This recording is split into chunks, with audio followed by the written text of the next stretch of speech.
Good morning everyone. দেখো আবারও একটি মেঘলা দিন, আর এই মেঘলা দিনে যেই বলেছি আজকে আমি শ্যাম্পু করব, আমার মা বসে গেছে তখনই তেল দেওয়ার জন্য।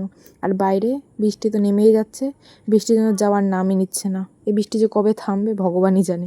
তারপরে চলে গেছিলাম গরম জল এবং হলুদ খেতে, দিয়ে ওটা খাওয়ার পরে আমি পড়তে বসে গেছি। তো কিছুক্ষণ পড়াশোনা করার পরে আমি চলে গেছিলাম স্নান করার উদ্দেশ্যে। তো স্নানে যাওয়ার আগে মনে পড়লো যে একটু বাগান পরিষ্কার করতে হবে, কেননা এই 5 দিনের বৃষ্টিতে যেন আগাছাগুলো খুব তাড়াতাড়ি বেড়ে গেছে। তো ওটাই করছিলাম, একটু বাগানটা পরিষ্কার করছিলাম। তো দেখো কী কী গাছ আছে আমার বাগানে। তারপরে ঘাসটা অতটাও পরিষ্কার করে উঠতে পারিনি, কারণ সময় হয়ে ওঠেনি। তো আমি যতটা পেরেছি পরিষ্কার করার চেষ্টা করেছি। আর এদিকে আমাদের বাড়িতে ধানের কাজ হয়, তো ওটাই হচ্ছিলো, পেছনে দেখতে পাবে তোমরা। আর এইখানে একটা ভাই এসছে পাড়ার, এসে বলছে আমাকে পেয়ারা পেড়ে দাও, পেয়ারা পেড়ে দাও। আমি বলছি পেয়ারা পাকেনি, তারপরেও আমার পেছনে বসেই আছে তখন থেকে।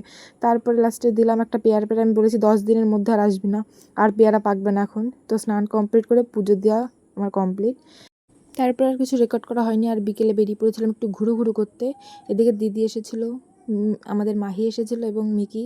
আমরা 4জন চলে গেছিলাম জেঠিমাদের বাড়িতে।